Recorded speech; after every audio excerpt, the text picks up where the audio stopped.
Oh, oke. Oke, masih. Ini juga Background-nya nggak bisa, Bu. oh, oke, enggak apa-apa, Izin, Pak. Bu, izin sama dengan Pak Jawar.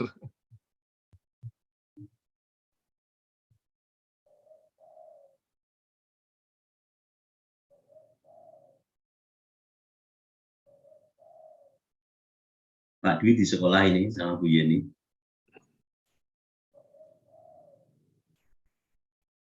Nggih, Pak, di sekolah kebetulan tes hari terakhir. Tapi nggak ngawas. Persiapan kelulusan sudah, Pak? Sudah kemarin, Pak. Hari Oh, Jumat, Kamis. yang swasta hari Kamis, tetapi wisudanya belum. Hari Selasa. Yeah.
Pagi Pak Marno, Asdir.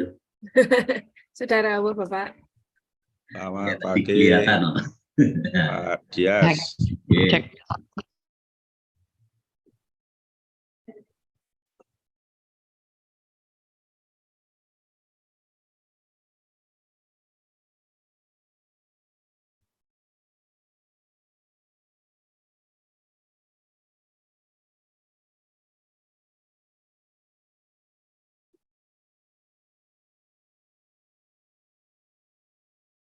Pak Amin sekarang laris ya, Pak Amin ya, ngisi-ngisi ya.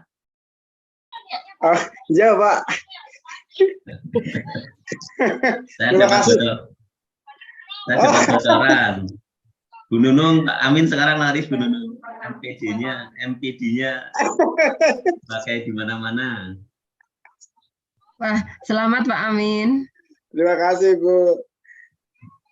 Terima The kasih, only Pak. graduate ya Pak Amin ya kemarin ya. There were two, ma'am. Oh, Mbak Ana and me, and I. keren Pak. Thank you, ma'am.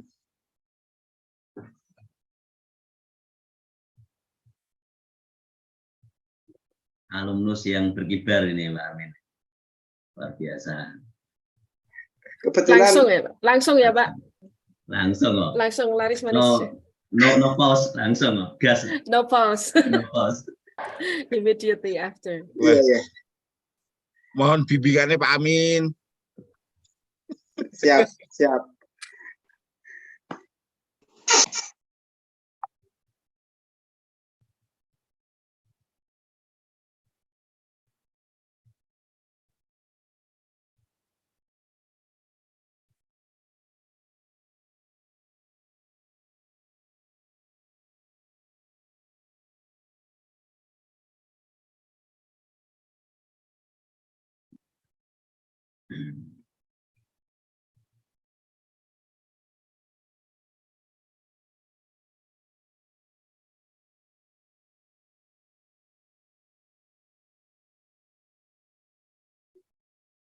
Pak Dir belum rawuh.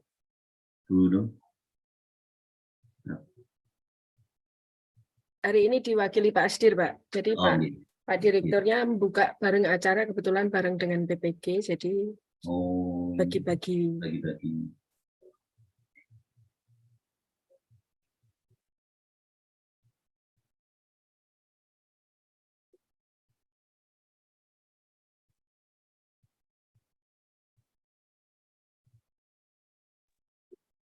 Pak Dias nanti ada kuliah enggak Pak Dias? Dengan Pak Jafar Bu Yani. Enggak dengan Pak Dias. Dengan Pak Jafar, Bu. Mulai kemarin kan udah dengan Pak Jafar. Kan Ya, kangen Pak nanti Dias, aja. Pak Wi.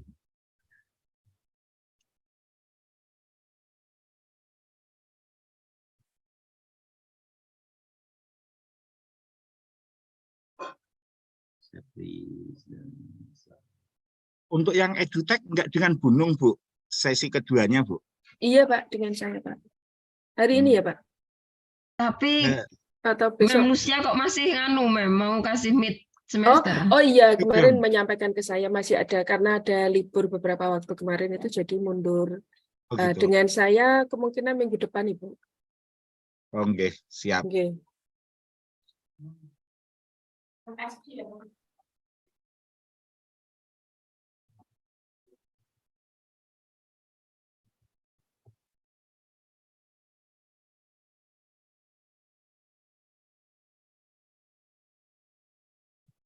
Halo Bunung, Pak Arso, dan para dokter semuanya.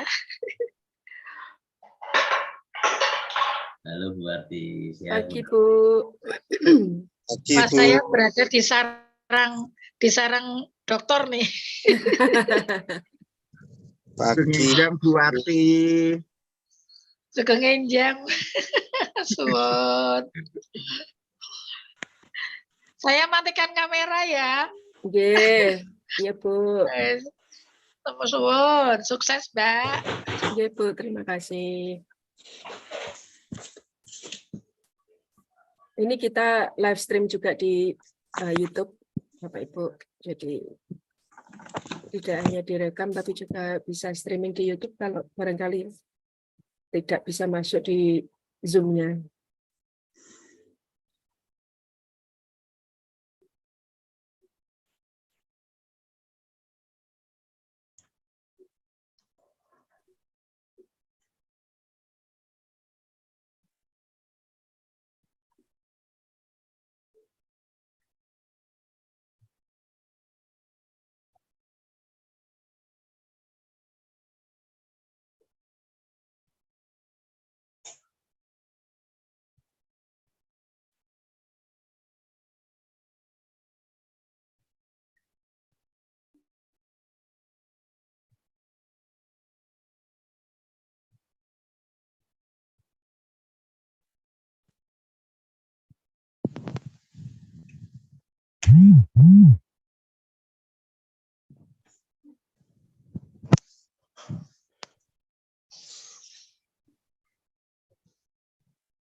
Oh, Pak Sheno.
Ternyata setelah aku teliti yang bunyi-bunyi itu pegangan tangannya itu. Oh, yang udah Yang baru di pantai ya.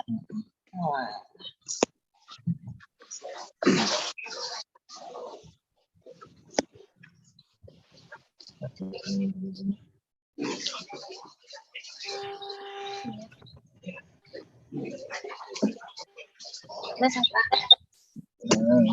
biasa. Ada apa aja sih itu nasi goreng kali ya? Ada? Ada nasi goreng. Ada.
Good morning, participants. Thank you for joining me this webinar series. And before we start this program, allow me to remind you all to activate the camera and deactivate the speaker function since this program will be conducted in a short time. Thank you.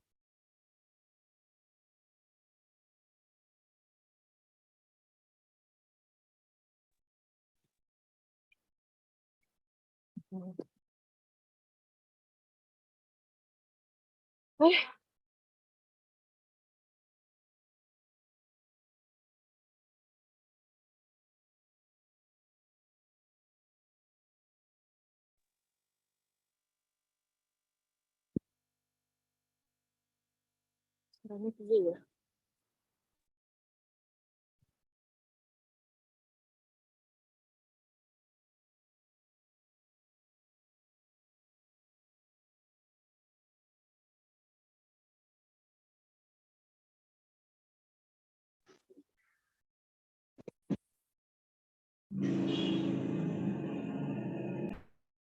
Bismillahirrahmanirrahim. Good morning, everyone.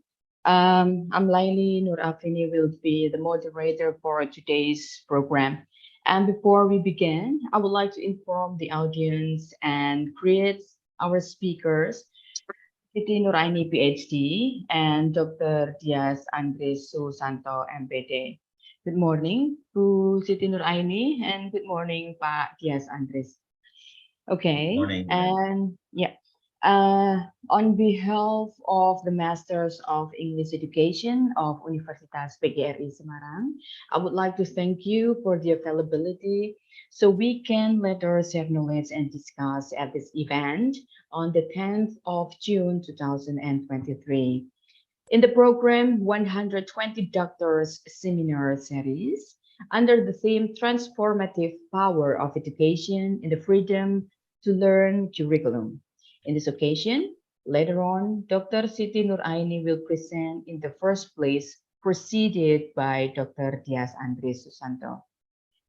All right, dear participants, before we get in the presentation session, I would like to remind the participants once again to activate your camera and deactivate the speaker function for convenience. And later, to facilitate the question and answer sessions, participants can use the chat room to deliberate questions during the speaker or during the presentation to convey the questions, and you can directly delivering orally after the presentation by giving a raised screen hand. Thank you. Okay, so I would like to begin opening this agenda with an opening speech. The speech will be delivered by the Secretary of Postgraduate Director of Universitas PGRI Semarang, Dr. Sumarno, MPD. We have Dr. Sumarno as the Secretary of Postgraduate Universitas PGRI Semarang. The time is yours.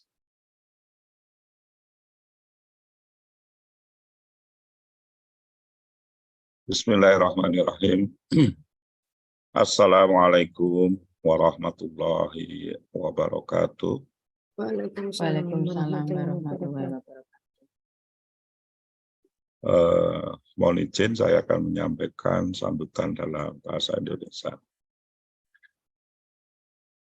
Alhamdulillahirabbil alamin, segala puji kita haturkan kehadirat Allah Subhanahu wa taala yang telah memberikan kesempatan kita semuanya untuk selalu meningkatkan kemampuan, selalu menambah ilmu pengetahuan dalam rangka meningkatkan kapasitas dan kapabilitas melaksanakan tugas profesional.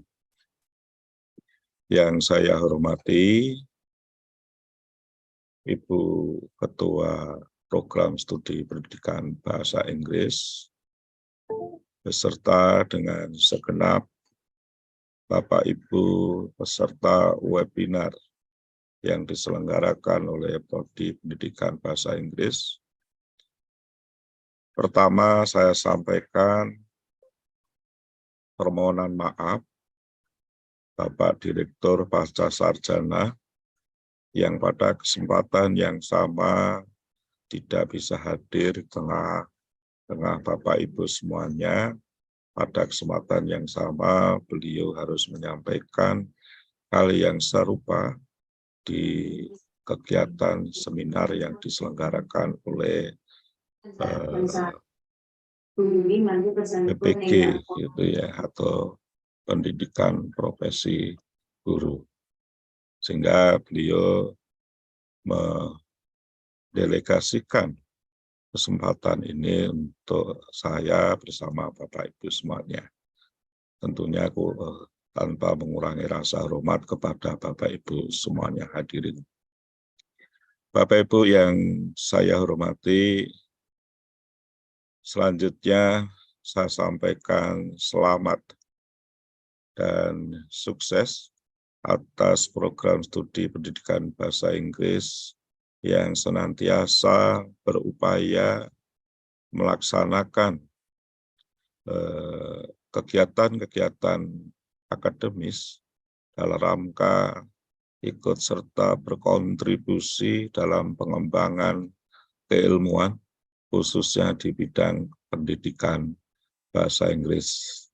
Tentunya hal ini diharapkan memberikan satu budaya akademik yang baik, yang bisa kita jaga, yang mampu kita kembangkan demi perkembangan pasca sarjana dan khususnya program studi pendidikan bahasa Inggris.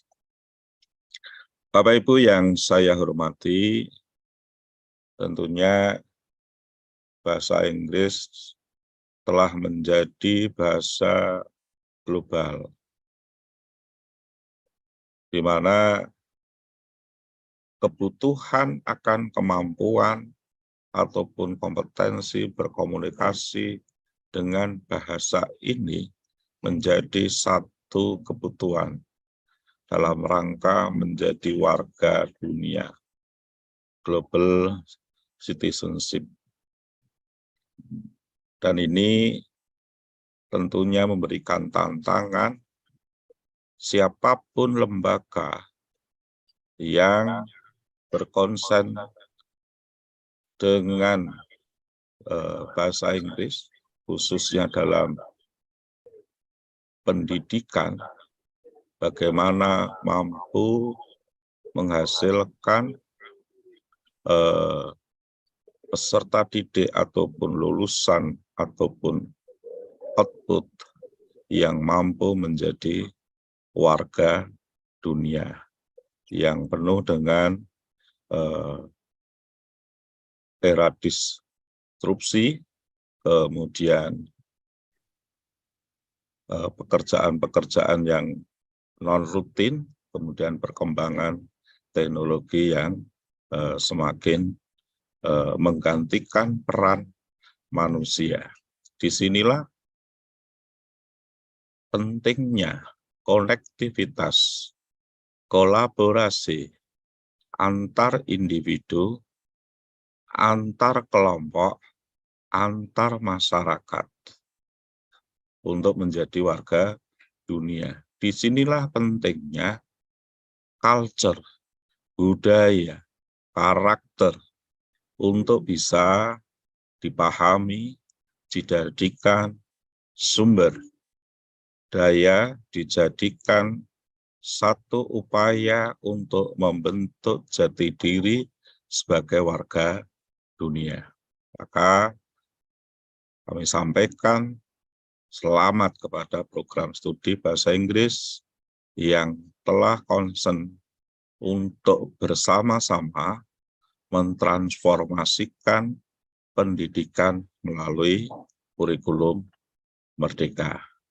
Tentunya dengan kurikulum merdeka ini banyak pilihan-pilihan, banyak alternatif-alternatif instruksional yang mampu memberikan bekal kepada para peserta didik yang nantinya akan menjadi warga dunia. Bapak Ibu, itulah sepatah kata pengantar. Mudah-mudahan seminar yang diselenggarakan oleh program studi pendidikan bahasa Inggris ini berjalan dengan baik, lancar, bermanfaat, dan meningkatkan martabat. Itu dengan mengucap Bismillahirrahmanirrahim, maka webinar nasional yang diselenggarakan oleh program studi pendidikan bahasa Inggris dalam rangka Dies Natalis ke-42 dalam serial seminar 120 dokter. Dengan ini kami nyatakan dibuka. Terima kasih. Saya akhiri sambutan ini. Assalamualaikum warahmatullahi wabarakatuh. Waalaikumsalam warahmatullahi wabarakatuh. Terima kasih, Bapak. Terima kasih, Dr. Sumarno. Okay, so now in the core session, I would like to open the presentations for the first presentation. And before that, I want to introduce our first speaker and read the biography, the short biography of Dr. Siti Nuraini. Dr. Siti Nuraini got her bachelor degree in English education at IPGRI Semarang, and she completed her master degree in applied linguistics at Universitas Diponegoro, and then she pursued to get her doctoral degree at Magister University with a specification research topic for teachers agency. And then her research interests spanning for language teaching, teachers agency, and then phonology, education technology, translation, and the latest research is corpus linguistics. Okay, so from her notable publication and her outstanding reputation in academic career, where she also became such a coach for talent scouting for Kemendikbud respectively. Okay, so without further ado, I would like to hand this over to Dr. Siti Nuraini, that she will speak about learner autonomy, empower learners to harness their learning strategies. The time is yours. Thank you so much for an introduction. Thank you, Pelaili, for delivering me into this event, and also for Pak Asdir, Assistant Director, Bapak Dr. Sumarno, for opening this event. Thank you so much. I'm pleased to be here to have to present my work, some of my works, one of my works. I did a small research for this, but I just want to say that this event is held in commemoration of the anniversary of UCRIS, or Dies Natalis UCRIS, the 42nd. And there will be 3 sessions from our department. So this will be the first. And for today, we will have Dr. Diaz as well after me. And then on 24, we will have Dr. Listiani and Dr. Senawarsito to present their work as well. And on the last one, we will have Dr. Viyaka and Lucia, PhD, who will present their work as well. So I would like to start my talk about learner autonomy. So I'm going to share my screen right now.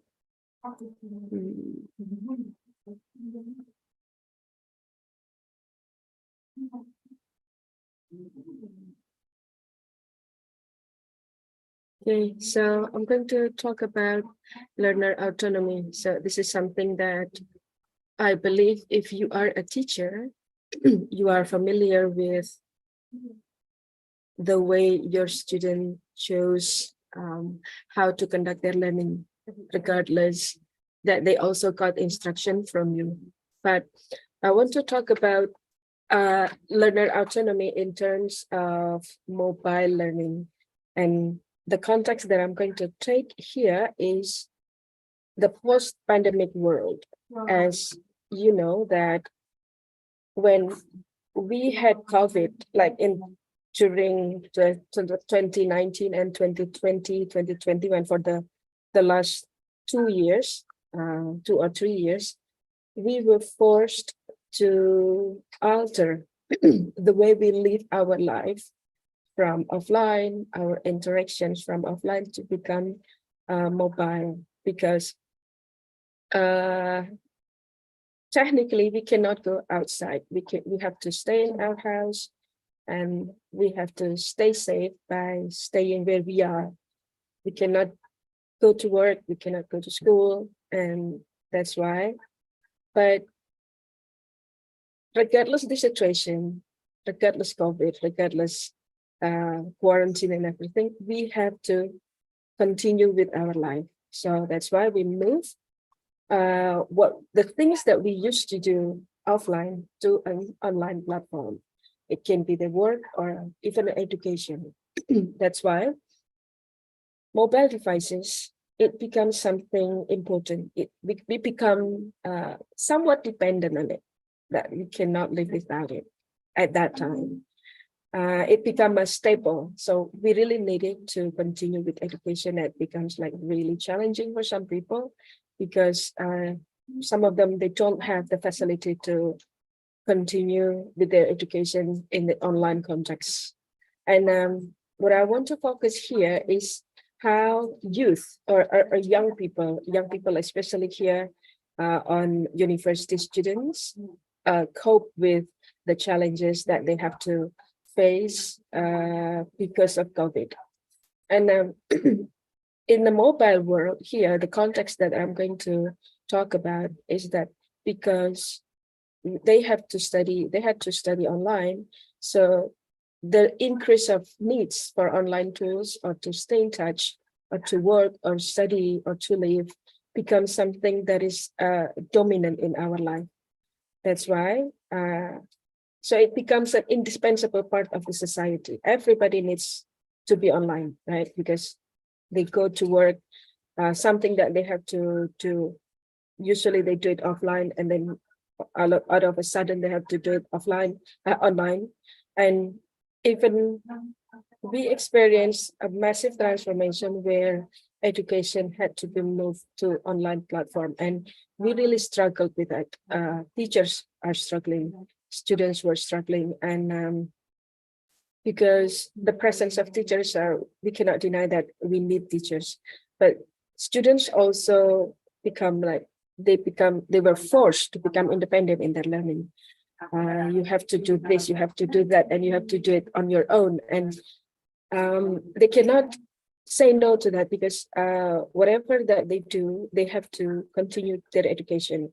And what I want to see here is in my work is that how young people perceive their autonomy. I mean, how young people see the power that they have during the time when they had to continue education on their own without the physical presence of the teachers. So I'm presenting here what we call as learner's autonomy. So as we know that autonomy is the ability to be in charge of yourself. And here, learner's autonomy, I take from two sources, that the ability to take charge of their own learning. So this means that learners, students, university students, even students in high school or junior high school, they are responsible for their own learning. This is not, it doesn't mean that the teachers will not be present anymore in their learning. They do stay present, but in a way, when they're not meeting the teachers, the students are still required to choose what kind of actions that they have to do in order to complete the task that they have to do. And so the second thing that is learning autonomy, it's the product of interactive process. So we cannot say that just because a student is learning on their own, they don't need teachers. No, it's not. That's not what it means. But here, the interaction between teachers and students' interactions are more in a broader context. So teachers give more autonomy. The teacher give more authority to the students to expand their learning, to be more independent, to be more able to make decisions about how they conduct their learning, and by gradually allowing them to take more control. But the control here is like limited, probably limited to certain things. Not all of them are let go to the students. Okay, just choose do whatever you want. It's not like that, but still in a structured way, they still can choose. The students can choose like their learning goals. So for today, what they want to accomplish on that day, and also how they want to conduct the learning, the process of the learning, whether they want to do it by reading the books or by doing some projects with their friends, or any kinds of activities that can get them to achieve the goal. And also autonomous learner, usually they can evaluate themselves, or if the case is limited, like within the post-pandemic world, that they have to work with their friends to evaluate each other. And they used to, they use their understanding to assess themselves. And by doing this, they will have different kinds of learning process, approaches, and skills that sometimes they didn't get in the classroom, because they have to be independent. So they become more creative in creating a way or learning approaches that they feel suitable for their needs. And this way, an autonomous learner, they will have the authority, they will have the ability to organize their learning. So they can manage the time, what time they wanted to study, and how they wanted to study, and what kind of learning tools that they wanted to choose, or that kind of thing. And then by being independent and autonomous, they will have good information processing skills. This means that because they will be mainly reading the learning material on their own, they will have to process everything by themselves. And this can be a good motivation for them to achieve their learning goals. So this is the background that I go from here. And there are three things that I wanted to approach within that context. So how the young people deal with learning loss and adversaries or difficulties, because as students, this is from the perspective from my participants, that they experience learning loss, and they wanted to know, and I wanted to know how they deal with it, because they didn't see their teacher in the classroom. Not everything is taught to them. They have to find what they need. They have to find what is suitable for them to study, and how they see their autonomy in using mobile devices for learning, and the scope of autonomous learning at university level in Indonesian context. This is what I want to understand, how those young people overcome the difficulties of mobile learning by managing themselves and becoming an autonomous learner. My study, I did this small research. I did this small research earlier this year, probably around January or February, where COVID was declared as somewhat safe, right? And I shared a questionnaire to students, university students. So I did not specify which university they are. So I had some students, and they have friends from different universities, but my participants were university students from, and 213 people responded to my questionnaire, which is I found surprising, because I thought there won't be many people involved in this study, but apparently 213 participants were interested in participating in my study. So I shared some questions about their background, personal background, how old they were, and what semester they were, where they're from, that kind of thing. So for the demography of the participants, and because they are university students, so their age were ranging from 18 to 22 years old, male and female. I recorded that the record says that the majority is from Central Java, but also there were some students from Kalimantan as well, some from Yogyakarta, from West Java. So it was surprising for me, to be honest, because I did not expect this many participants will take part in this study.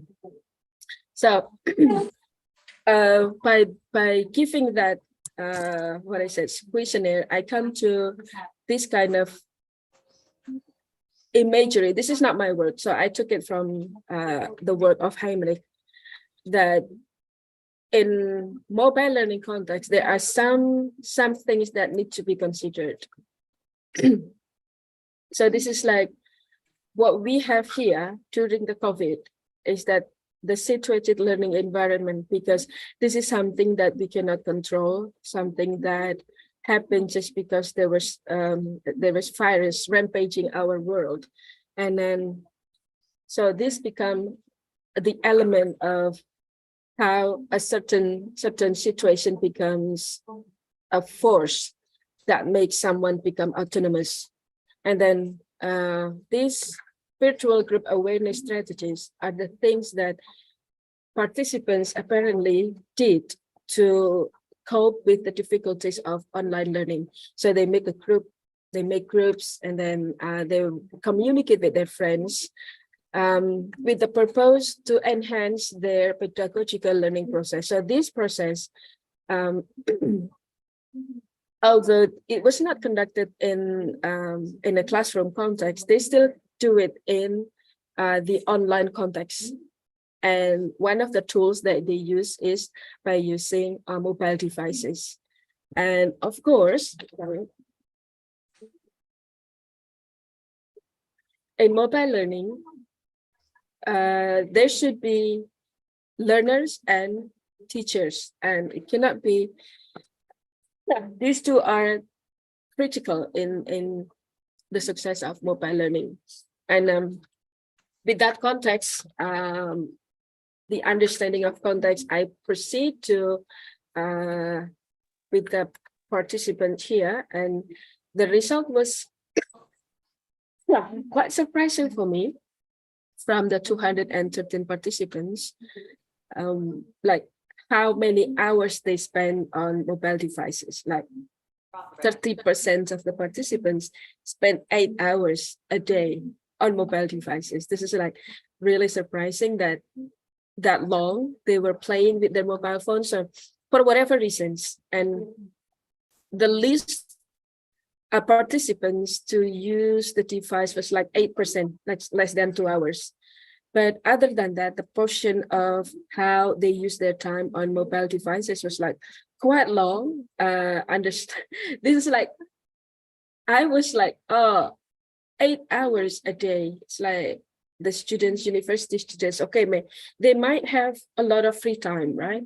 Because they probably their job was only to go study and then join the class or do the assignments and everything else. But other than that, probably they use their free time to do something else.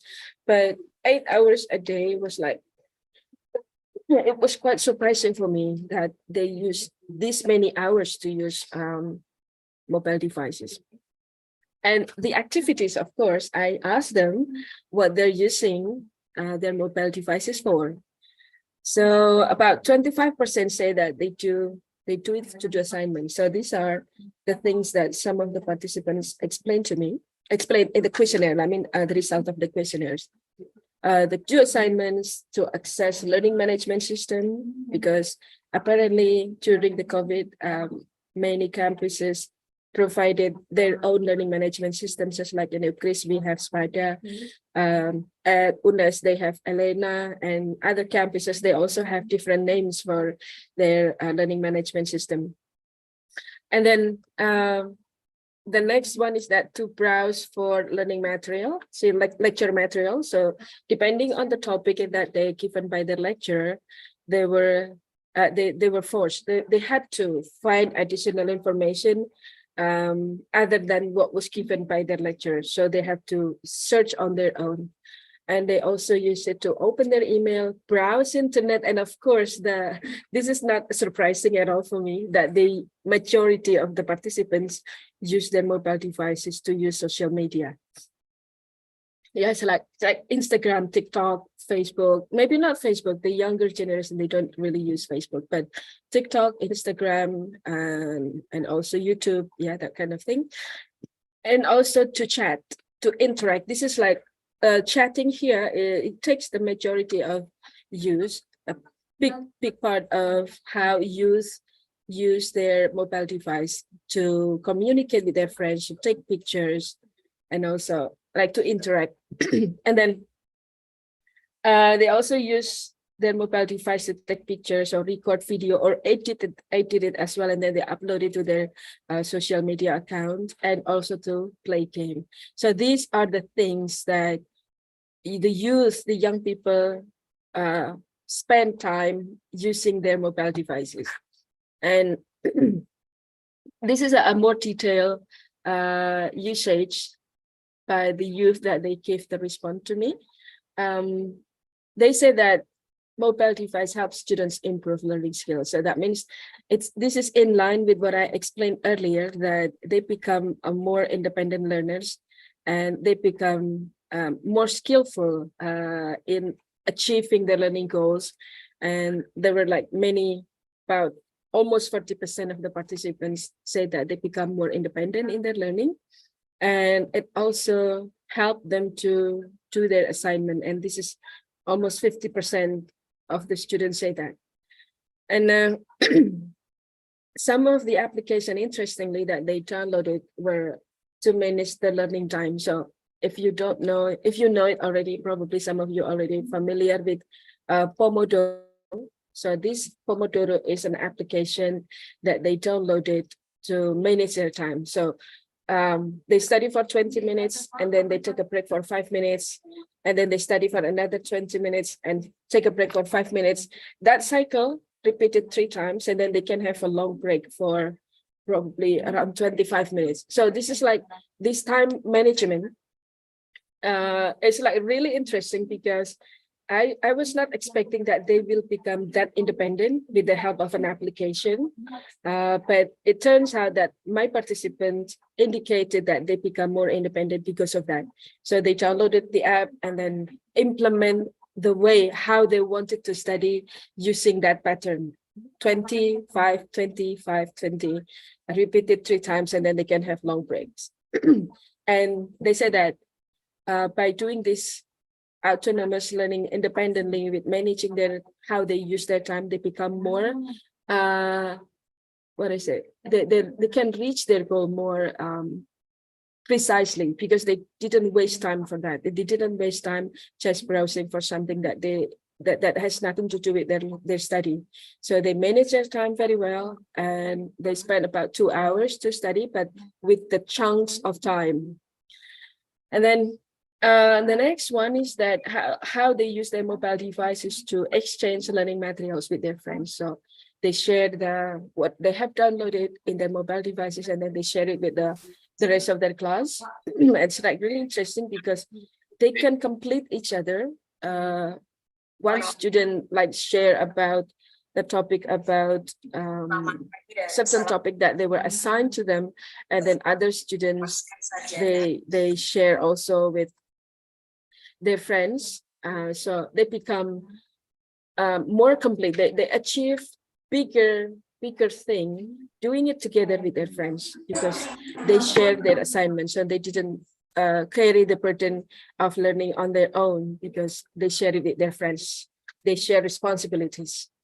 And then the next one is that by using mobile device, their autonomy, they can ask feedback from their lecturers. And this one is probably one of the most valuable things that they said about using the technology to to interact with their lecturers.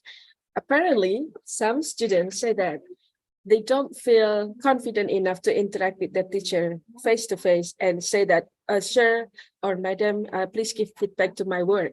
They were not confident enough, but on mobile device and communication, online communication, they can confidently ask, what about my work? Can you give me the feedback of my work? So this was expressed in the questionnaire that I shared to the participants, and I was like,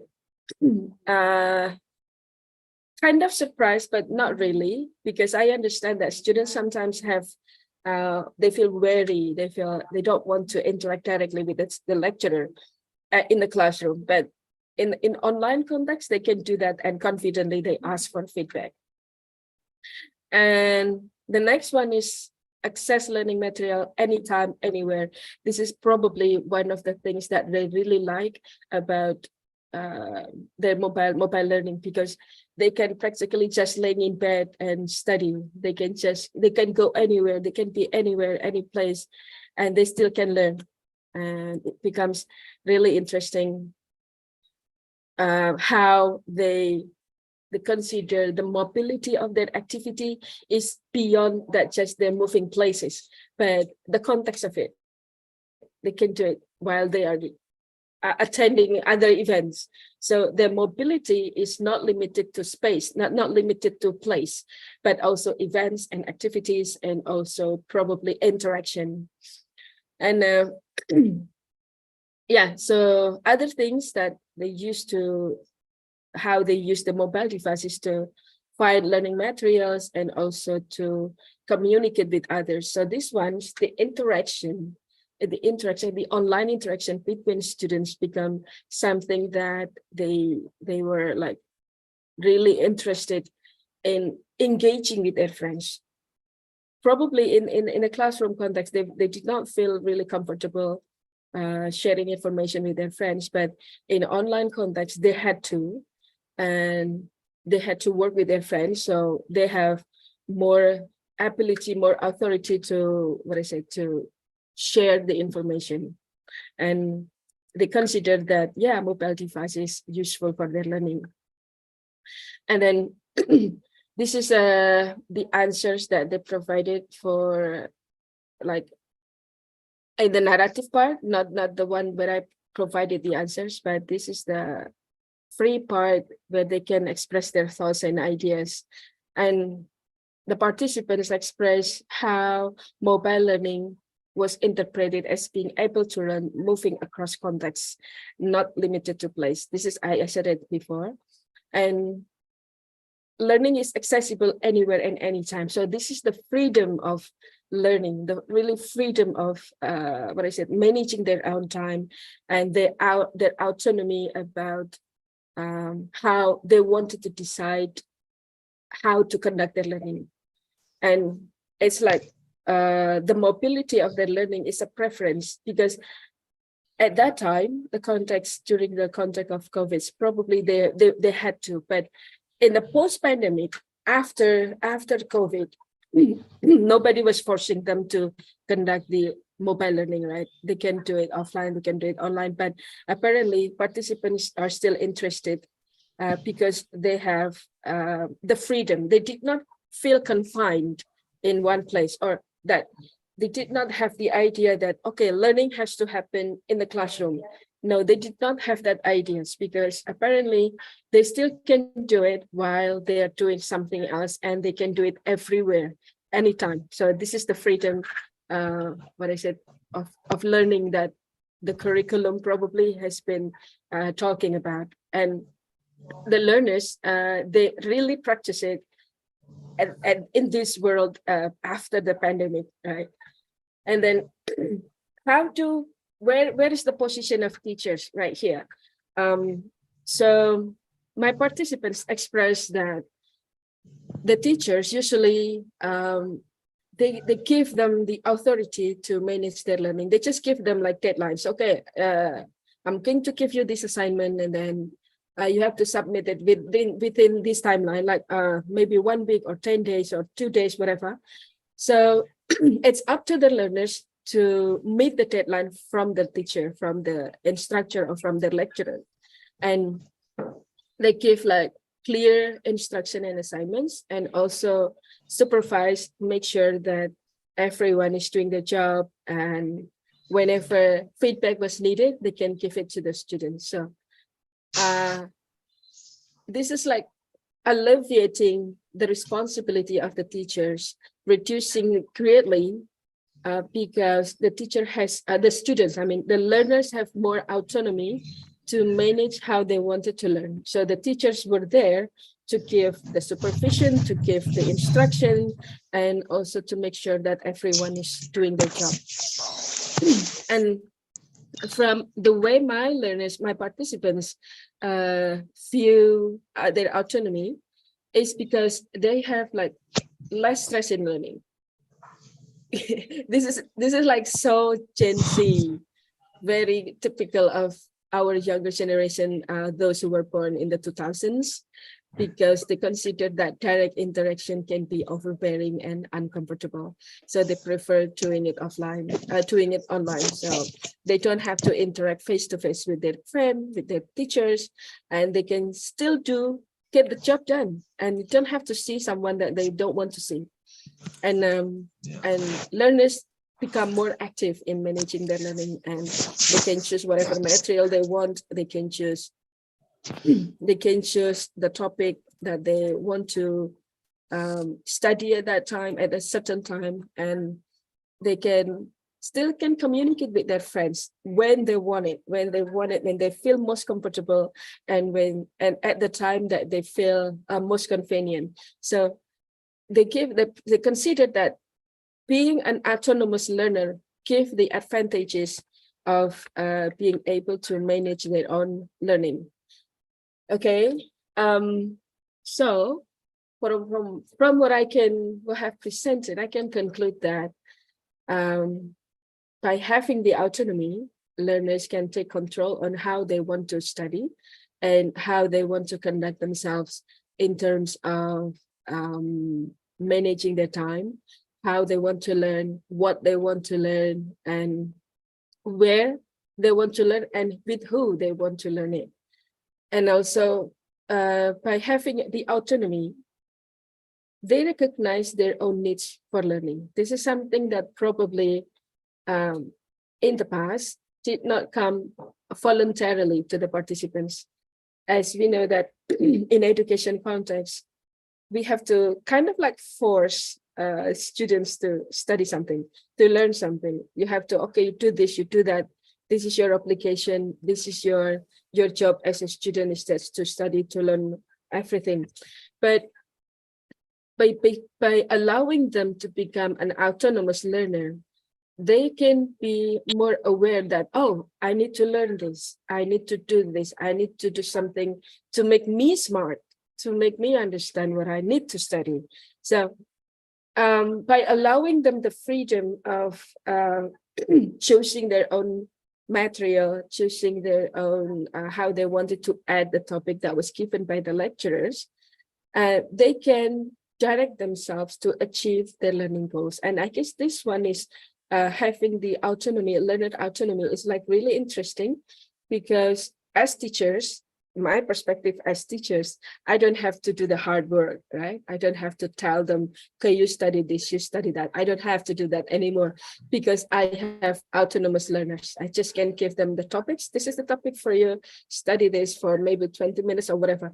But I don't have to do that, because as teachers, if I have, by having this kind of like autonomous learner, I can just give them the material and everything will be done. Make sure that they get the job done. So this is probably more beneficial for the lecturer, because we don't have to have a bigger workload than before. Not as big as before, because we have the learners who understand their responsibility. We have the learners who know what they want, and the learners who can manage their own time. And by allowing our students to become autonomous learners, they can gain new skills. So they can manage their time better. So if before we have to manage their time, right? We have to manage their time. We have to manage their time. We have to tell them what to do in the classroom. But having this autonomous learner, no longer, we don't have to do that any longer, because they can do it themselves. We can just like stand back and watch them do their thing, and later on maybe we can give them the feedback that they need after the submission of the assignment. So yeah, so my study, it was like I conducted in a short time for about 3 months maybe, and I was really interested in seeing the perspective from these young people, because I was not expecting that it will be like this, right? I thought that they will not like, okay, I prefer this one, the first one, especially the first conclusion that I draw from everything that I have explained before, that we understand that I believe you as teachers, you experience how difficult it is to engage with the students who have been absent from their school for like 1 full year, and then absent intermittently probably the next year. So it's about 1.5 or 2 years that they did not go to school, and suddenly they were we were faced with learners who, used to spend time online, and they don't want to see the teacher, they don't want to see the friends. And this one is like, we also have problems. Like I also have students who I found it like really difficult to adjust. Some of them were like 1 semester into the college, and then the full semester, the next semester is like completely online. And I teach I teach speaking skills. I found that those students who did not attend my class physically, they were lack in their speaking skills. It's because they don't have the direct practice. They don't have the direct interaction with the teacher, with me and their friends. They had to practice with their family, their family members, sometimes neighbors, and they didn't have the skills. They didn't have the English skills that they required to practice their speakings, right? So having this kind of students is really challenging, because they were used to, they were exposed to like offline learning, and then they had to spend the majority of their time as a student online, and then they have to go back to the offline world, and they did not like it, right? They felt it was like, oh, why should I have to go to campus to study? And some of them even say that, can we just have the class online? So the preference of doing things online also feasible in my experience, right? And after I did this study, I found out that they consider meeting people is hard, meeting their teacher is hard, meeting their friends can be exhausting. So they just wanted to be on their own space. They don't really like interacting with people. And I found this like really, oh, is that how they change? Like, it's really interesting because as an older generation, from the older generation, we don't have that kind of challenge, right? But apparently younger people have that challenge.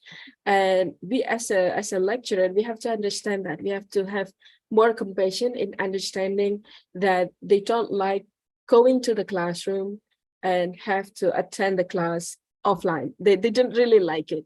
And because of what? Because they said that they think it's that's what, if we can do it online, why should we do it offline? Go to campus and meet people. But after this study, I become like more understanding why they prefer to do the mobile learning and why they become more preserved. They become like more reserved in their personality, and they don't want to interact with too many people or that kind of thing. So yeah, so that was my study, a short research that I would like to share it with every one of you. And these are some of the references that I use. Thank you so much for listening to my talk. Back to you, Bu Laili. Okay, thank you, Bu Nunu. Yeah. Thank you for the presentation, Dr. Nuraini, where you shared experience about practicing the autonomy in digital era for learners and teachers in real situation. Okay, and to participants, you can still deliver questions in the chat room, where later on I will read the questions for you. I'm keeping one question and still looking forward for having other questions from other participants. All right, dear participants, we will continue with the following presentations. Here we have Dr. Dias Andi Susanto, MPD, and I would like to introduce him by reading his short biography. Dr. Dias Andi Susanto, he completed his bachelor degree in English education at IPGRI Semarang, as now owned it is Universitas PGRI Semarang, and then he got masters in education at Universitas Negeri Semarang, and he completed her doctoral degree majoring specification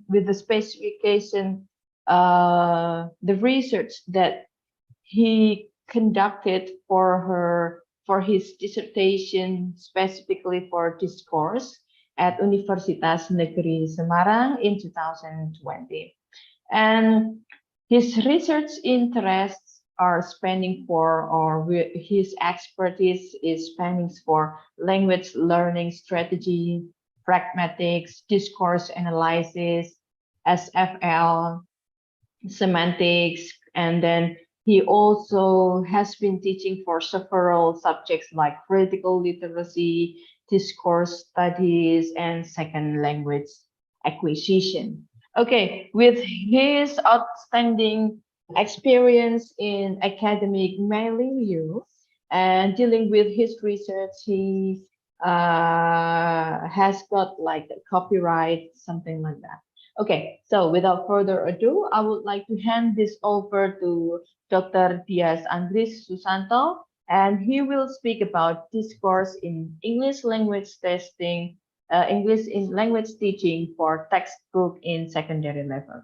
The time is yours, sir. Thank you, Bu Leli, for the time given to me. Dear happy participants, friends, and all of the audience, good morning. Assalamualaikum warahmatullahi wabarakatuh. So in this session, I'm going to declare my mini research about the object is about textbooks, but then my unit analysis is about discourse. But then it will be separated into three kind of discourse unit analysis. We are going to talk about discourse and gender, discourse and identity, and discourse and ideology, or discourse and values. All right. So I guess all of you as teachers, mostly you have been familiar with this kind of textbooks. The first textbook is grade 7, grade 8, grade 9, and the last textbook, it is produced by the private publisher. So these textbooks were published in, if not mistaken, 2017, and it is the curriculum Merdeka, if not mistaken. All right. And of course, you have already held this kind of these books. You have two kind of the books, buku guru and buku siswa, students book and teachers book. All right. And we are going to peel one by one. And the most interestingly is we are going to try to dig more information out about the images, which is published by this book. So in recent years, EFL textbook has become an effective instructional guide that is the most frequently used to help students and teachers in English language teaching process, or ELT process, or it is called as the guided books. Teachers can manage teaching materials and use it in the class or out of class at a time when it was in the COVID periods, right? And textbook consists of materials that always brings many values. It also represents daily life activities, cultural contents, moral contents, gender equality, and sociocultural artifacts. So one textbook, it might consist of many things. All right, it depends on the images produced by such textbook itself. Ayo nanti kerjakan, nggak gampang lagi. Then, in this kind of study, I'm focusing on some variables. The first variable is about the critical discourse analysis. It is the form of discourse analysis, and then textbook itself. All right. And the most important thing is about the visual image or pictorials. We are going to see and take a look some pictorials which declare some analysis referring to discourse and gender, discourse and identity, or discourse and ideology. All right. So by these three kind of unit analysis, we are going to know discourse and gender through the images produced by the textbooks, discourse and identity produced by the textbook through the images produced, and discourse and ideology or moral values, all right, through the images produced by the textbooks. Then, since the EFL textbook is the main source in your schools or in other schools, especially in Indonesia, many previous studies on ELT textbooks and related themes have been interesting topic research in recent years.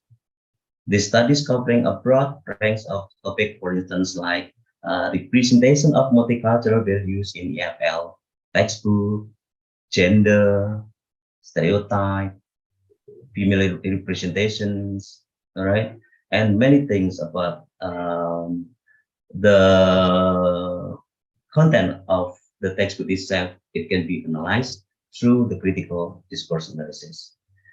Since this contribution of the study, it will be beneficial for teachers as well as for the students. By knowing the result of this research, we can measure what kind of pictorial or what kind of images that we are going to produce someday if we want to design a textbook or if we want to design a books for our students. Because in designing a books, you cannot design by yourself. It means that you just take for granted so many pictures, so many pictorials, and you just put in your books, and then it will be one of the sources for your books later on. You cannot do that. You need to consider a lot.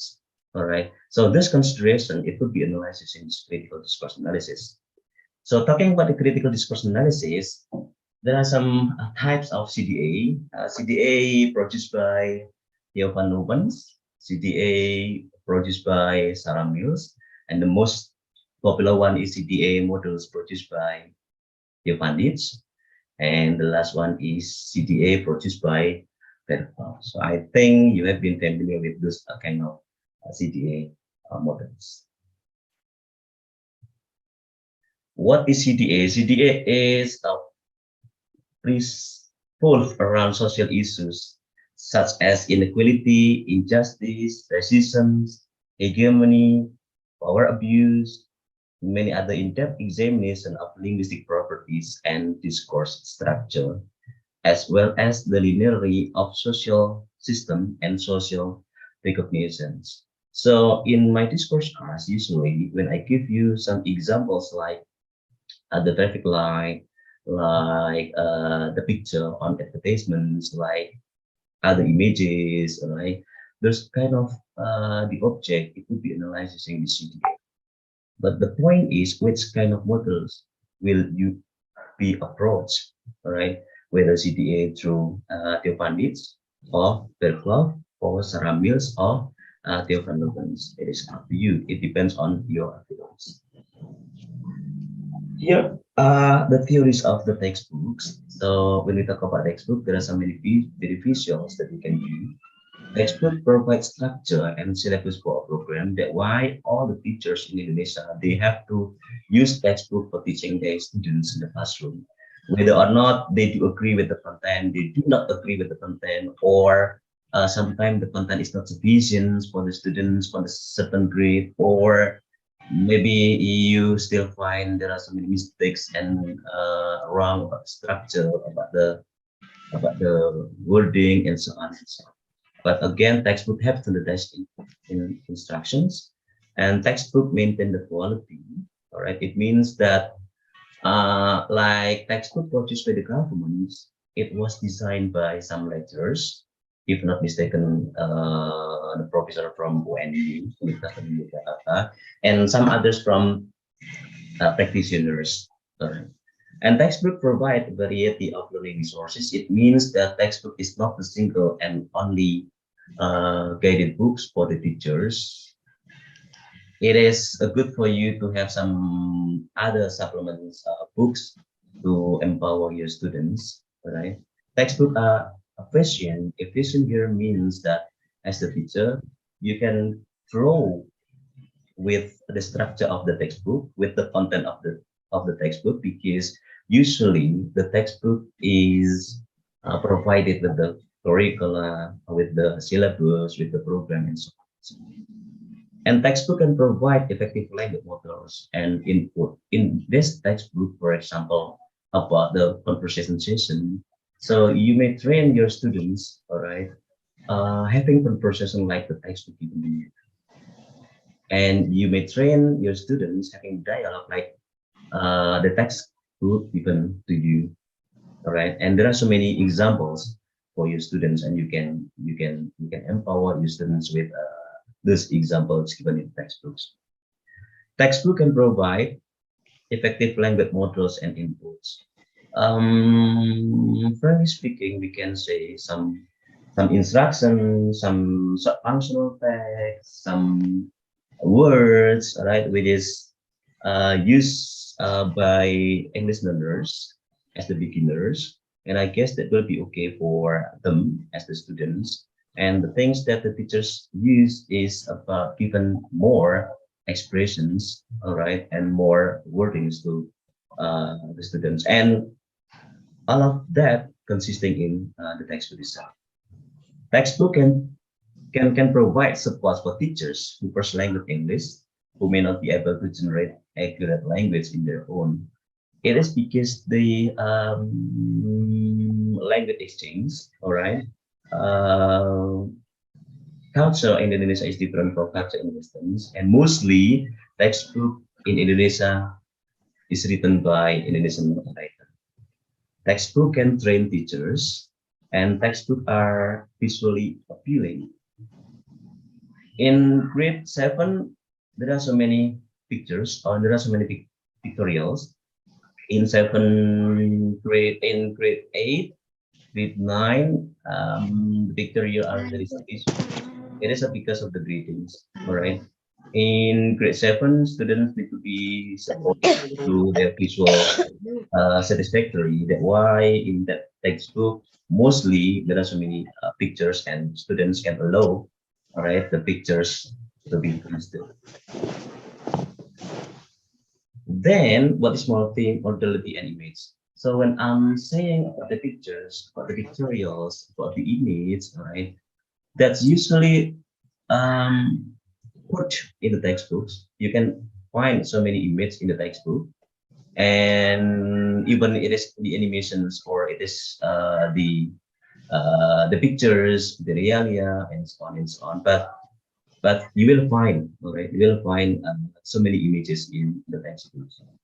And multimodal critical discourse analysis, it concerns with the developing the theory and practice, all right, and it refers to semiotic resources, like when you find the image, it is supported by the text.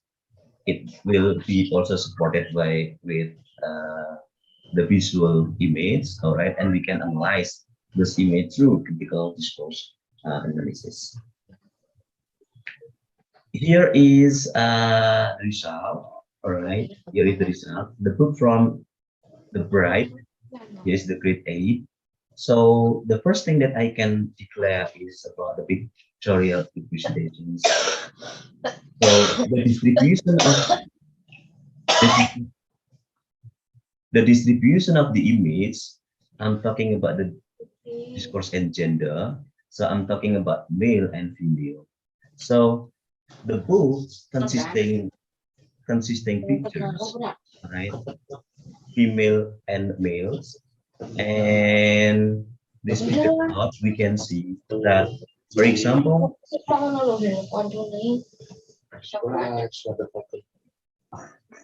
this textbook consisting of the images of pictorials, right?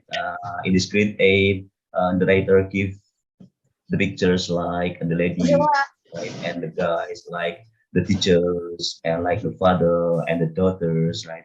Through counting the images of the books, there are so many images, and I can describe that the female image, it is about 64 pictures, and male image is about 50 pictures, right?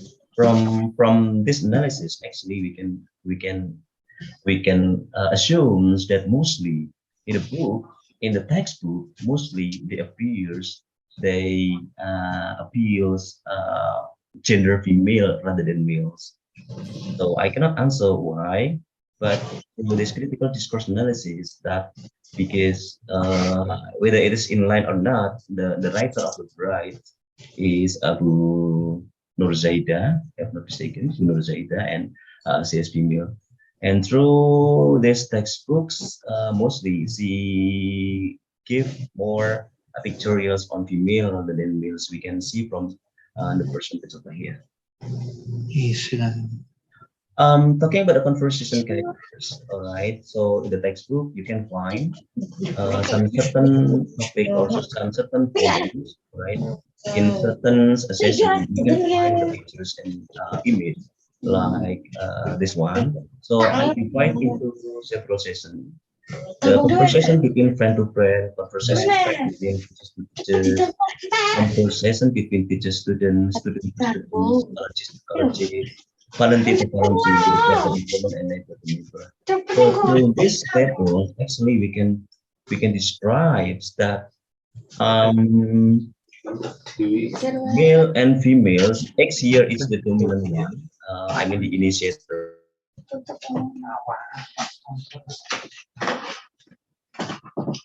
Students, they have conversation.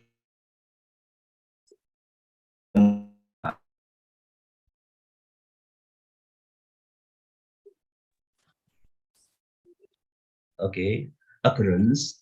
It means that there were 21 pictorials in the textbooks. So friend to friend, right? Teacher to teacher, the number of males only. Like teacher.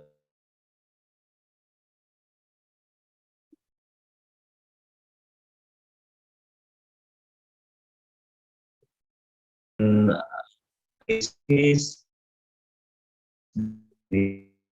that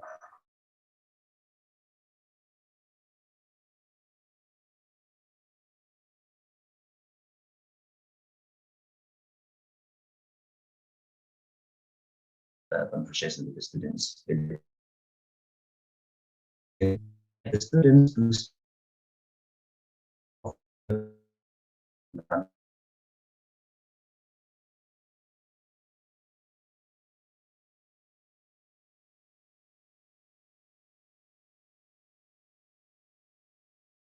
It seems that Pak Dia's internet connection is unstable. Yes, it's like a broken voices we are having at this moment, participants. Yeah.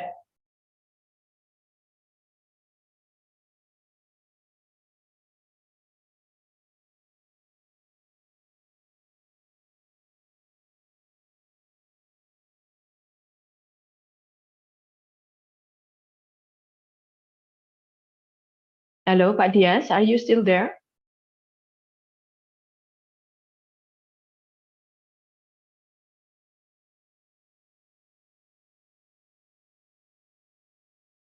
Hello, Pak Dias. I'm afraid that we lost the connection with Pak Dias.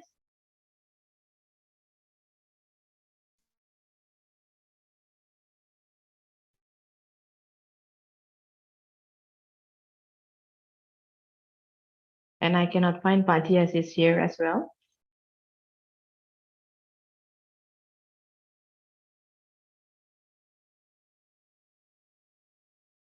Hello, Pak Dias. I'm sorry for this inconvenience, participants, but please take we take some time while waiting for Pak Dias to come up again.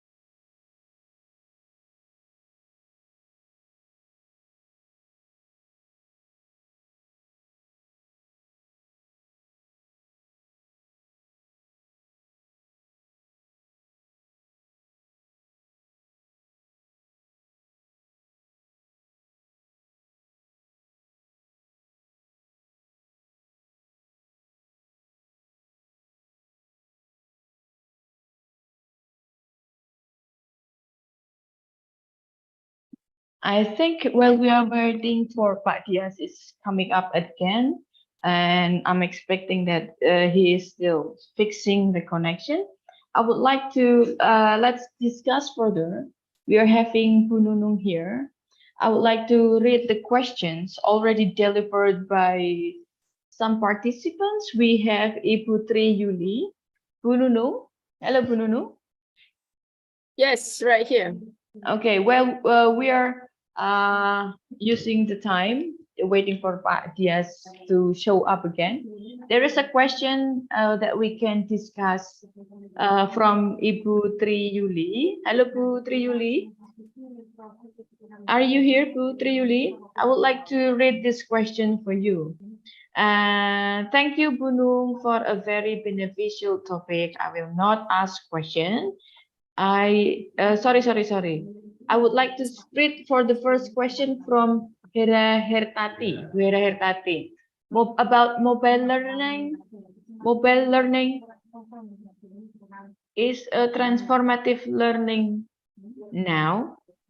I am interested to ask about how to assess or evaluate our students in applying in under good control to teachers or lecturers, as we know that learning is not only cognitive aspect and psychomotor aspect as well, and affective aspect. So how to combine those three combination to assess the students? So it should involve cognitive, psychomotor, and affective, dealing with mobile learning. How do you see the situation, Punu?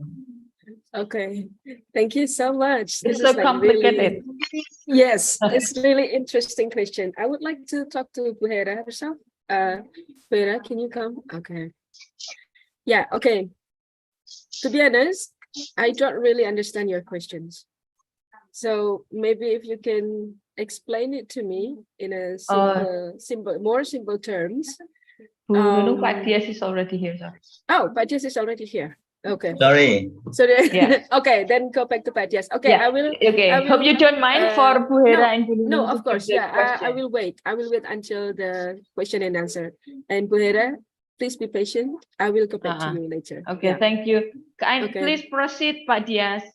Yeah, sorry for being inconvenient because I didn't know something trouble. So sorry about that. We understood. Okay. Yeah, thank you. So continuing my presentation here, discourse and gender part 2 is talking about the conversation characters. As I told to you that from textbook, actually we can find so many images, and I've already counted one by one from the all images, and I found that the characters, male and females, in session and conversation, I can declare something like this. All right, so they do conversation, friend and friend, teacher and teacher, teacher student, student student, and so on and so on. And through this picture, through this image like this, so we can I can say that for example, students to students, right? So the number of female is 10, but female as the X here is as the initiators, all right, as the initiators, and male as the X as the initiators, like this. So from these tables, we can say that they do conversation a lot, friend and friend conversation through the pictures, all right. Teacher and teacher conversation in the image, they are very sufficient, the only one picture. Teacher to student conversation, in the textbook, I can find 4 pictures, 4 pictorial, and the mostly is also the student and student conversation. There are 10 images. So through this table, actually, we can picturize that the conversation characters, all right, through the images produced by the textbooks. The next one is discourse and gender. The part 3 is about the doctoral relations. These doctoral relations, I try to picturize the general images produced by the textbooks. All right. So conversation between female and females, all right, between female and males, and male and males, we can describe in these tables that in the textbook they produce some images like this, all right. So from the images we can describe that this female students having conversation with the female students, or these male students having conversation with the male student, and vice versa. So dealing with the table over here, female and male is 18. It means that there be 18 images or 18 pictorials, and female to female 20 pictures, 20 images, male to male 11 images. So it means that in that textbook, mostly producing images, the dialogues, or the conversation, or the classroom interactions between female to female, then followed by female to males, then followed by male to male interaction in the classroom. All right. So it is talking about the discourse and gender. And then when I'm talking about discourse and identity, all right, realizing or not, maybe most of you or some of you, if you are teachers in grade 7, all right, and if you used this kind of textbook produced by Minister of Education and Culture, you will find so many pictures, but maybe you do not analyze what kind of pictures delivers the message through the textbook itself, through the image and through the images. So there are some local names, all right, produced by the writers. The name is Benny, as the representative of the picture is this one, Benny, all right. Little bit brown, all right. It means that he is from Java Islands, all right. And Lina, we can say from the picture, Lina, he looks light skins. All right, he's from maybe from any part of other province, all right. And Udin, all right, and Dayu, Cisco's, and Siti, all right. So she wears hijab. Previous several years ago, we didn't find any image with the students wearing the hijab from, but now on, all right, the writers give something like Indonesians is a diversity. That's why students also consisting the one wearing the hijab, right? So the name is the names is also prominent with the city, right? City, and Edo here is the one who has the dark skins. He looks like from the north or from the Papua or from the Sulawesi. It means that from the representations of the name, all right. So they are from the local names, okay. Discourse and identity. And the other one is domestic and social rules. From the images, all right, I can say that the writers of these books, they produce some pictures, they produce some images like students, okay, like teacher, like athletes, like storyteller, like traveler, friends, parents, travel agency, and so on and so on. Through this table, we can analyze that the frequency of female and male is different, all right. From the students, for example, the role of the students in the picture in the textbook, female student mostly appeared in the textbook rather than male picture, all right. And then for the teacher, all right, for the teacher, here is balance. It means that in certain page, the picture is female teacher. The certain page, the picture is male teacher, and so on and so on. And the role of athletes, all right, in this book, it do not produce female athletes at all, but rather than the textbook give male, all right, give male pictures for the athletes. For the storytelling, female picture, I can find it. For traveler, male picture. For the friends, all right, for the friends, mostly female pictures, because in that picture, there are so many pictures represent female dialogue with the female friends, female with the dialogue with the male friends. Right? For the parents, it represent by female, mostly, you know, like the students kiss hand, her mother for going to schools, something like that. Right? For the parents, female frequency. Travel agency, male frequency. Office worker, male. Volunteer, parents. Barber, male pictures. All right. So here is the distributions of the domestic and social roles through the images or pictures produced by the textbooks. And for the activities, right,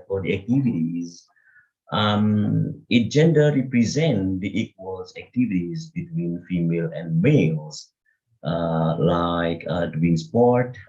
In this textbook, mostly produce a male doing sport rather than females. Then studies also male frequency rather than female, but shopping, however, female more frequently appeared in that picture in the textbooks, right? And traveling, male picture is more dominant rather than female. Driving, so, right? Balance. Cooking, surprisingly, all right, male is more dominant. Only one picture half, all right.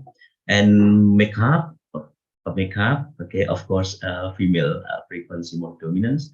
Playing piano, females pictures more dominance. Band, male pictures. Engaging in outside activities, so female also dominant, as well as the male dominance. Then the social activity, selling, watching TV. Surprisingly, female frequency is more dominant than male dominant. So the textbook produces so many images or so many pictures represents female and males, right? And the next is about discourse and identity, all right? Or discourse and moral values, discourse and moral educations. So from the pictures or the images produced by the textbooks, that I can analyze the portrait of the tolerance values, right? The tolerant values in different culture. So from this picture, all right, apparently this student, the students, all right, is hand kissing for her mother, right? When he's going to school, something like this. So it is the tolerant values. It is the good values, the good moral values. And the other one is in this picture, all right, when he is feeling disturbance with the loud of the music sounds, all right. So he apparently asking his friends, all right, to turn down the music, something like that. So the teaching of the culture in language textbook is facing new challenges associated with the globalization of linguistics. It means that the textbook writer should consider not only about the linguistic competence or the communicative competence, but also the moral educations or the moral values, all right? And through these pictures, through these images, all right, I can find that the textbook give, all right, some moral values in different culture. And the other moral values or ideology given by the textbook is religious tolerance, religious tolerance. So we can see from the pictures given in the textbook, like Siti say goodbye to Lina, all right, and Dayu, all right, to say good afternoon to her teacher. So from this point of view, all right, Siti here is wearing hijab, all right, and Lina is not wearing hijab. It means that from this picture, all right, from this picture, the tolerance, all right, between Muslim and Christians, and the tolerance between Muslims and Hindu, right, and so on and so on. So there will be okay through these pictures, give some, you know, some images like this. Or we can see from this image, all right, that this picture in the textbook, okay, represent the Indonesian diversity from the culturals, from the geographicals, from the religious, and from the gender differences. It means that they are different gender, they are different religious, and they are different culture, they are different backgrounds of the economy, but they are in one unity. All right. So here is the discourse and ideology and the tolerance inserted in the textbooks. Come to the conclusions that after investigating gender representation in the Bright and English textbook, okay, so it is found that the picture produce so balanced the presentation. It means that the writer of the textbook really consider about the balance of the gender, female and male. There is no big gaps. All right, and the nuance of the other pictures, women are more dominant in the many occupations or activities. So in mostly pictures, all right, female is more dominant rather than males. All right, and the second conclusion is about the empirical evidence, right? Curriculums and the books in textbook when English rings a bell, right? The designers or the book writers, all right, need to be fully aware of the tolerance because we are not teaching only the structure, we are not teaching only the vocabulary and English, but we also are transferring the moral values. We are also transferring the moral educations to the students through ELD textbooks. So I guess that's all that I can say. If there is any comments or suggestion, advice, or question, it will be very happy to answer. Thank you, Bu Lady.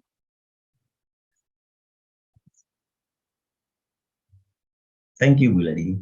Yeah, thank you, Pak Dias. I'm clicking my button. It's now working properly. Yeah, thank you for the presentation, Pak Dias. And where Pak Dias also has finished his presentation, discussing, elaborating critical discourse analysis, where in the subdivisions from several perspectives like pictorial, gender, identity, and ideology, as represented in the secondary textbook. Okay, so thank you for the presenters, Bu Nunung and Pak Dias. Now, dear participants, we are here for the questions and answer sessions to have further discussion. And for the first question, I would like to go back with the first question, as mentioned before, from Ibu Hera Hartati. Bu Nunung, would you please coming up? I'm right here, Belani. Okay, Not so going let's nowhere. proceed. The screen. Okay, so let's have further discussion. We started with a question from Bu Hera Hartati, sorry. Okay, Bu Hera. Bu Hera mana? Bu Hera. About mobile learning. Bu Hera.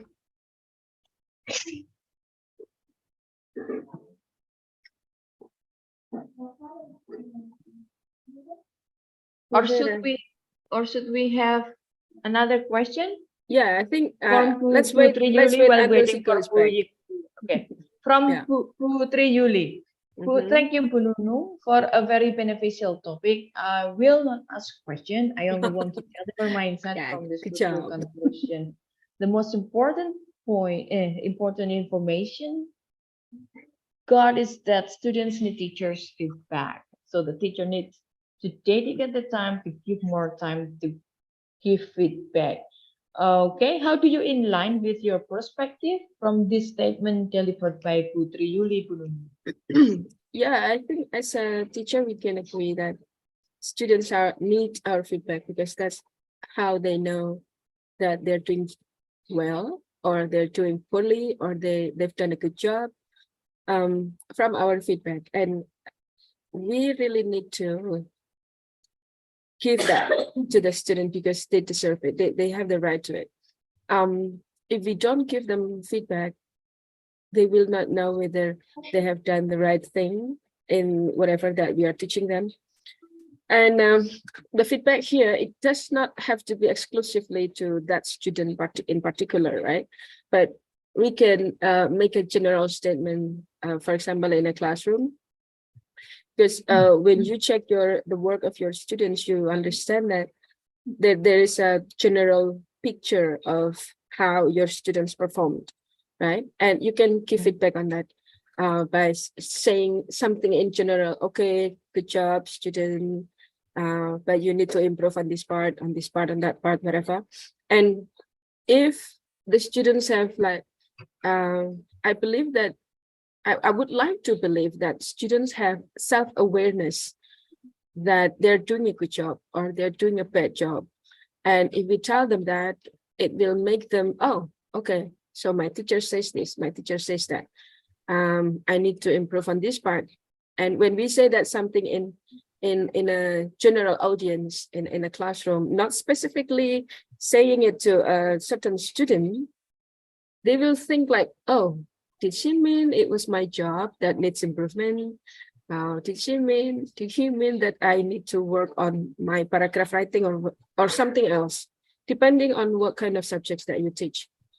But in my experience, yeah, I would like to give feedback to my student.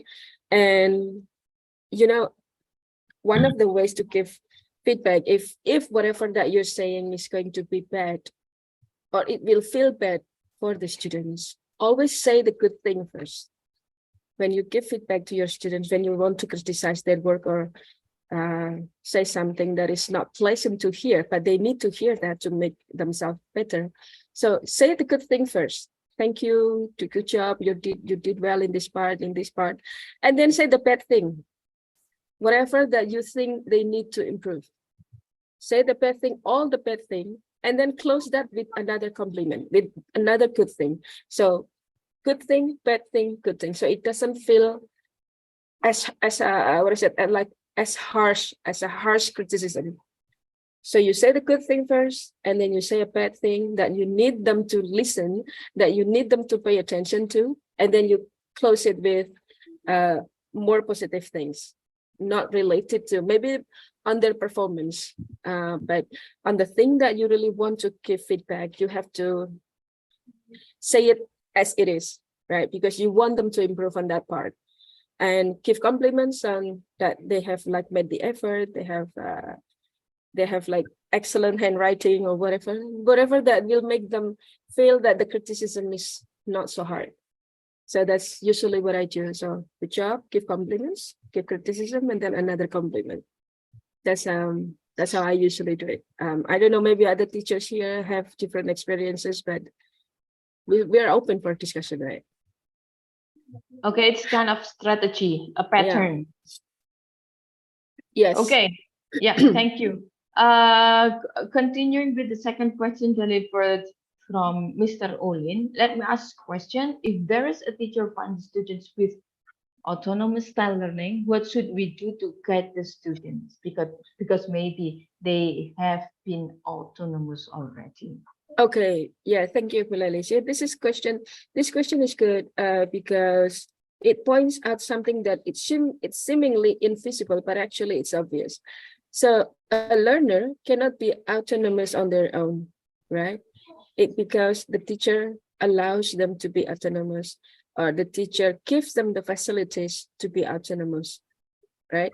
You have to tell them, you have to instruct them, okay, you do this on your own, I will do my part, I will give you this material, you have to read it on your time, you have to do this on your own time, and do things this way. Or if you can find a different way of doing this task, then do it.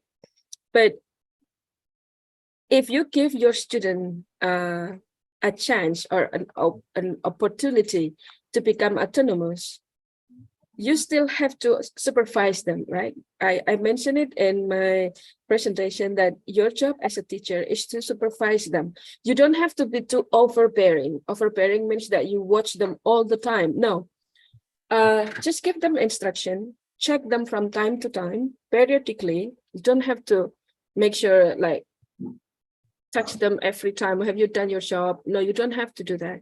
But give them some kind of reminder. If your work needs like a week of time to complete, then before a week, give them a reminder. Okay, this job is due in 2 days. I hope that you have finished your work. So that's how you guide your student. You don't become overbearing. You don't become like helicopter teacher. You know, we know the terms of helicopter parent, but we don't have to be helicopter teacher when we have autonomous learner in our class. We just need to give them guidance, give them the material that you want them to study, give them topics. Okay, you search about this topic and then Google it or use your devices to find more information about this certain topic, and give me what you have known. You have to tell me what you have known. You have to tell me what you have learned. And then from there, you can give your feedback. Like, are they collecting the right information? Are they doing it the right way, the way you want it? But the way you want it, when you express what you want, it should be in the beginning, not in the middle of them doing the job, right?